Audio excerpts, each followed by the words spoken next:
What's going on, guys? It's Jimmy here. Welcome to our daily show where we discuss the fourth stimulus package update, daily news, everything going on here in our country and in Washington, D.C., money, investing, the stock market, everything you need to know about on a daily basis. Remember that new videos come out here on our channel every day at 10 a.m., 3 p.m., and 8 p.m. Eastern Standard Time. If you haven't subscribed yet, make sure to subscribe down below. It's completely free to do so you don't miss out on new videos. I will keep you up to date with everything going on here in our country.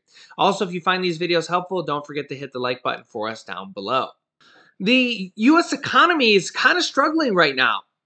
As yesterday, we had the largest stock market crash of the year yesterday. The Dow Jones Stock Index down over 900 points as the new virus variant, Omicron. My wife says there's no N.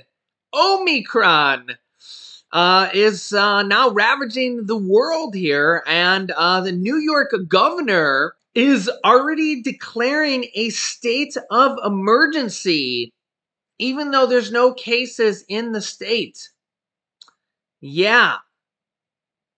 And the United States government is halting travel from 7 different South African countries to try to contain the virus as this is spreading quickly, and they're trying to contain this here in the United States. And also, not only is the stock market affected, but oil plummeted by 13% yesterday. And everybody is reacting pretty quickly. This is a major evolving story. And not only that, but the economy seems to be suffering as well. Black Friday shopping in stores dropped by 28% from pre-pandemic levels. A drop of 28% is a lot, guys. That's a lot. 28% from pre-pandemic levels. They're trying to say it's because shoppers have spread out their shopping, but trust me, they were expecting Black Friday sales to be higher. Well, they're down 28%. That is not a sign of a increasing economy when you have a negative 28% big fat red number instead of a big fat green number. Yeah, they're trying to say things like this. Brian Field, Senior Director of Global Retail Consulting at Sensormatic, says, quote, "It's clear shoppers are shopping earlier this season than they did last season, but regardless of how you try to spin it, when you have a negative 28% number, it's still a negative number. It's not a positive number. And when you have travel bans now being implemented, the stock market having the largest drop of the year yesterday with the Dow Jones Index now down over 900 points yesterday. Yeah, it's just a lot of things happening here over the last 48 hours. Yeah, the economy is quickly taking a lot of losses. And we're starting to see more and more calls like this. The Democrats need to stop acting scared and stop scaling back the next stimulus package, the Build Back Better Act. Stop scaling it back. Stop reducing the size of the package. Cough, cough, Joe Manchin, Senator Joe Manchin, and pass the bill right now. Pass the bill right now. Yeah, you can see kind of a stunned look there from House Speaker Nancy Pelosi and House Majority Leader Steny Hoyer.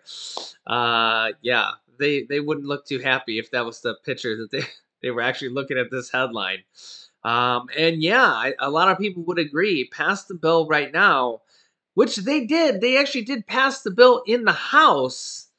But now it's going to go to the Senate and probably be significantly changed. Of course, we know the bill is not fully passed until the House passes it, the Senate passes it, and the president signs it. And now a lot of people are saying that this is just a rough draft because, well, it really doesn't matter if the House passes the bill if the Senate doesn't pass the bill. And if the Senate significantly changes the bill, Well, the bill that the House passes really doesn't matter. It's a completely different bill.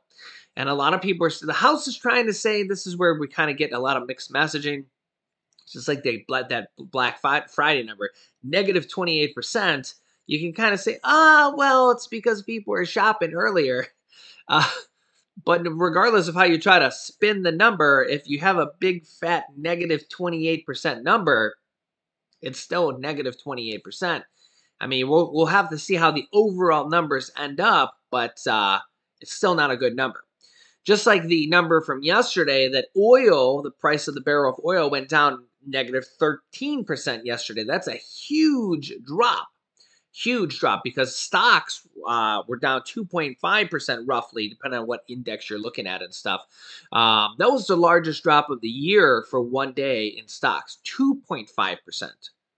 Oil was down 13% in comparison, to show you how large of a drop that was. Now, for us, people that buy gas, that's a good thing, right? We're not oil executives here, right? I mean, I guess unless you own stock in oil, gas companies, I guess maybe then you're looking at things at a different perspective here.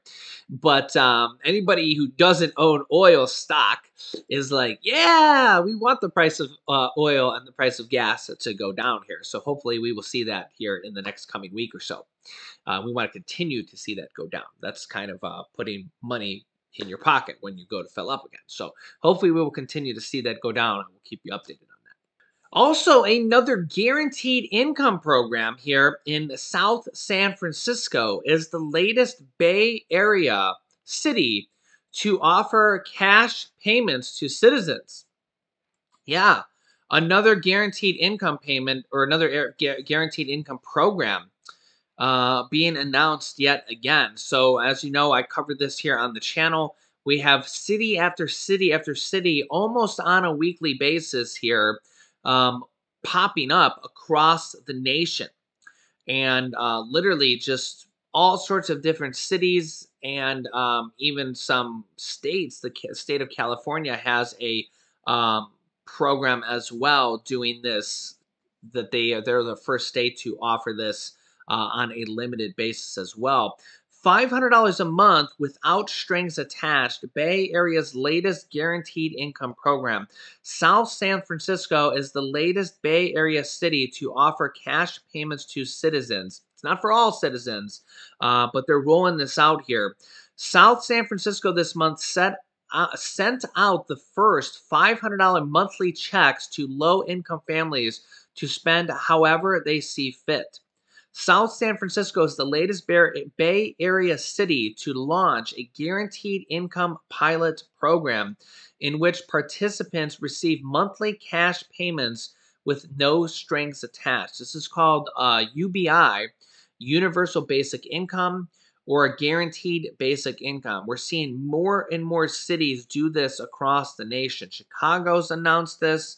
Los Angeles has announced this. Multiple, literally like over 100 different cities have announced programs like this across the United States. If you've been watching my channel, you know I'm literally letting you guys know about this as I see these as well.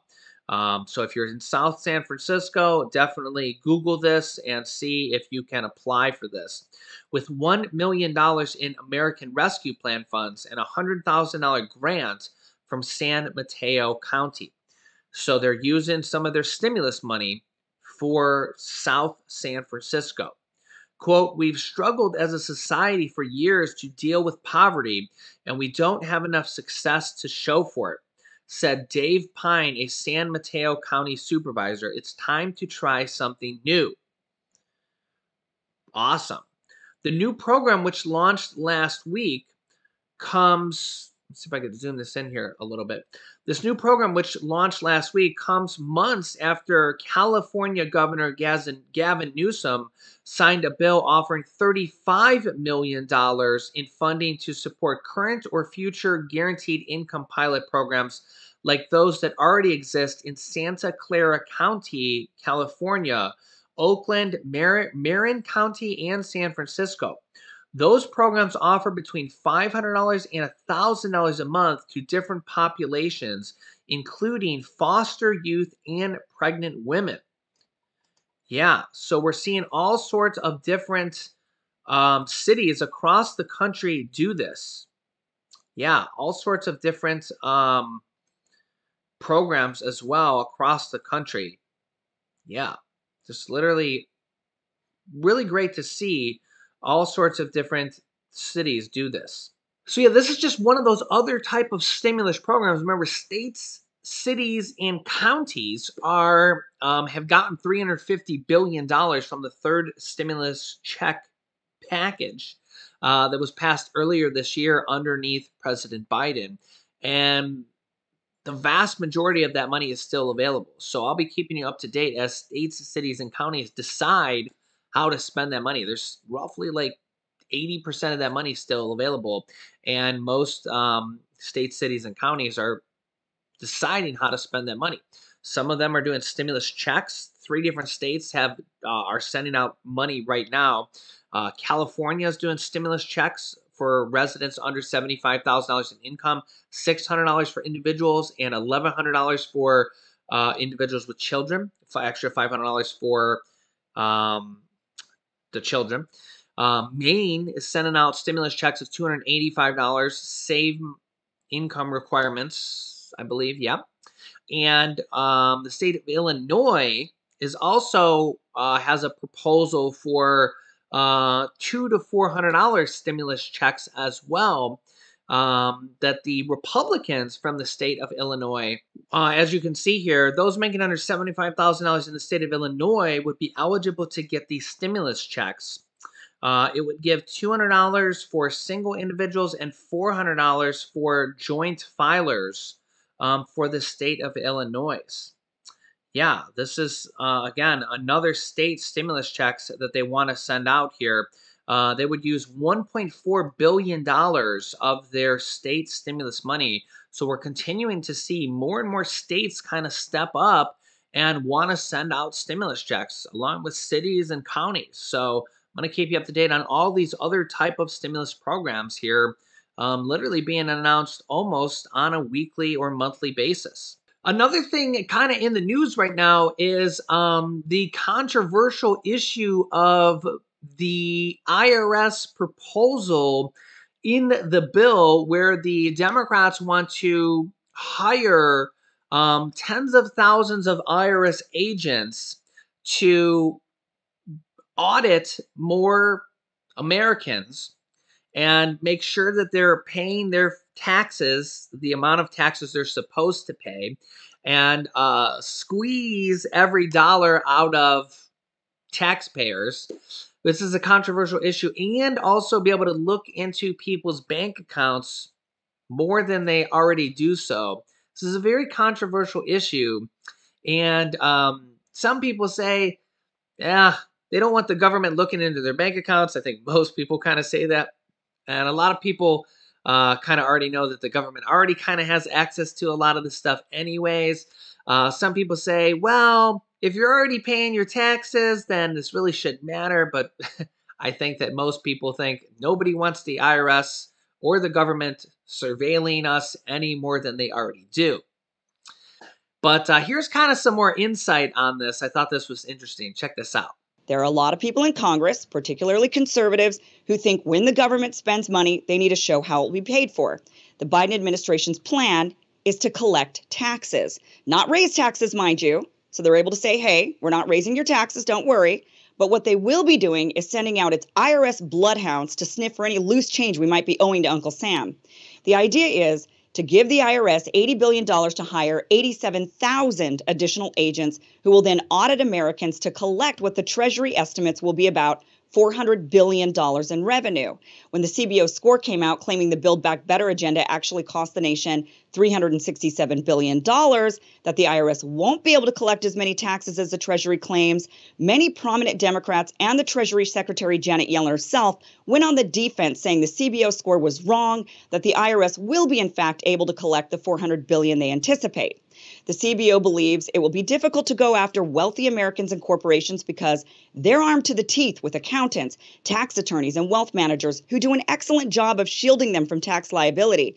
As we recently saw with the release of the Pandora Papers, the rich don't evade taxes illegally. They legally are able to hide their wealth and shelter their assets. This isn't going to change. Making the rich pay their fair share has nothing to do with illegal tax evasion. It has to do with changing the tax code and eliminating loopholes. The current tax code is so complicated, average Americans who don't have an army of wealth managers, accountants, and tax attorneys are unable to take advantage of the same loopholes wealthy Americans are able to. That was until the gig economy flourished. Now we have fewer Americans working as W-2 employees and instead are W-9 contractors. As W-9 contractors, average Americans who normally would collect a paycheck with taxes already withheld are able to incorporate themselves and participate in the joy of tax write-offs. The problem is, the average W-9 contractor working in the gig economy still doesn't have the resources to hire a plethora of tax attorneys, accountants to help them truly understand the complicated codes. They make mistakes, and that is likely who the IRS is going to be going after. The IRS knows it cannot easily win against a mega team of well-trained attorneys. They know those audits will take years to complete, so it'll be easier to send out letters to small business owners and gig workers demanding receipts instead. An average gig worker doesn't have a team of lawyers to defend them during an audit, so it's easy. The Biden administration and the Treasury already showed their hand when they intended on going after bank accounts with gross deposits of $600 or more. They dropped that scheme after too many Americans became outraged at the blatant overreach. But they showed us they weren't really going after wealthy millionaires and billionaires when they were targeting bank accounts with a few $100s in them. The IRS doesn't need 87,000 extra agents to go after the 630 billionaires in the country. They already have agents for that. As Elon Musk pointed out, the IRS already has dedicated audit teams for high net worth individuals. The doubling of staff is for everyone else. Yeah, so that's where this gets very controversial, and that's why a lot of people are against this. This is not a very popular part of the bill. But nonetheless, the Democrats are framing this as a portion of the bill that helps pay for the bill. And nonetheless, the House Democrats passed this with the bill anyways. This is one of the things that could be on the chopping block or could be changed in the Senate. Remember that this bill could be changed significantly in the Senate as well. So, yeah. Now remember that we also have Senator Joe Manchin that is potentially against this as well in the Senate, and Joe Manchin's against a lot of the things in the bill in the Senate as well. We also have the government shutdown bill coming, or government shutdown bill that needs to happen here in like 7 days by December 3rd. Okay, the debt limit where the government is going to default was originally December 3rd. That was the date that the government would default or would run out of money. Treasury Secretary Janet Yellen said that that was the date that they thought the government would default. Now they're saying that that could be around December 15th. That is an estimated date. So, of course, what is Congress going to do? They're going to wait till around December 15th. I think that's a mistake. I think that's a serious mistake because you really shouldn't be playing with fire like that and waiting till that close. You really shouldn't be playing with the fate of the United States government, people waiting on their Social Security checks, people waiting on their child tax credit checks, bond interest holders, full faith and credit of the United States. You really can't wait until just a few days before. It's a huge fiscal and financial mistake. I mean, you let me know your thoughts in the comments, but I mean, the other problem is the Democrats did not include raising the debt limit in the House passed stimulus package. So at this point, it just looks like the Democrats do not plan on raising the debt limit in the stimulus package. They could put it in the Senate package, which everybody thinks that it's going to be changed. So maybe they just assumed it was going to be changed in the Senate. Then it has to go back to the House. So maybe they're just kind of playing a cat and mouse game here anyways. So they could put it in the Senate pass bill, then in the House, and still pass it by the Democrat bill only and raise the debt limit that way. But are they going to be able to do all that in time and raise the debt limit that way in the next 2 weeks? Or they're going to have to come to an agreement with the Republicans and Democrats together. But everything the Republicans say is that they're not going to do it because of Senate Majority Leader Chuck Schumer blasting them last time. Now, Mitch McConnell and Chuck Schumer are in negotiations right now. But even if Mitch McConnell comes to an agreement with them, which he might, because Mitch McConnell is reasonable on the debt limit agreement, the debt limit issue. Remember, he voted for it, yes, last time around. Remember, I'm not from either side. I'm just kind of telling you how I see it from a middle point of view. Mitch McConnell voted yes on the debt limit, okay? He knows that the country can't default just like Chuck Schumer does, okay? You could get Mitch McConnell to vote for it probably. But are you going to get 9 other Republicans as well? Last time you only got 11. But now you have all these other Republicans vowing that they're not going to do it. I don't know if you're going to be able to convince the other Republicans as well because of what Chuck Schumer did. And now, don't get me wrong. I think that the Republicans need to vote for it. It's their duty. It's everybody's job, not just the Republicans and the Democrats. We can't let the country default. It's like the worst thing that could happen. The country defaulting. I mean, can you imagine the United States government defaulting? So yeah, literally the Senate and the House and the Congress and everybody has a lot to deal with. We have a government shutdown here on December 3rd. We have a government defaulting here on or before. They have to do it probably before December 15th. I mean, if that's the default date, they have to pass it before then. Or we're going to see what happens here with the estimate and stuff. We have the stimulus package in the Senate. There's a lot going on. I'll keep you up to date with everything here. So make sure to subscribe down below. New videos come out here every day at 10 a.m., 3 p.m., and 8 p.m. Eastern Standard Time. You can also share this video with your friends and family so that they know what's going on here as well. And I'll keep you up to date here with everything. You can click here to watch my newest video next. And this video is how there's 2 new videos or 2 new bills coming out to raise Social Security benefits by several $100s per month here in the near future. So click on one of those videos next. Thanks, guys, and I will see you in the next video.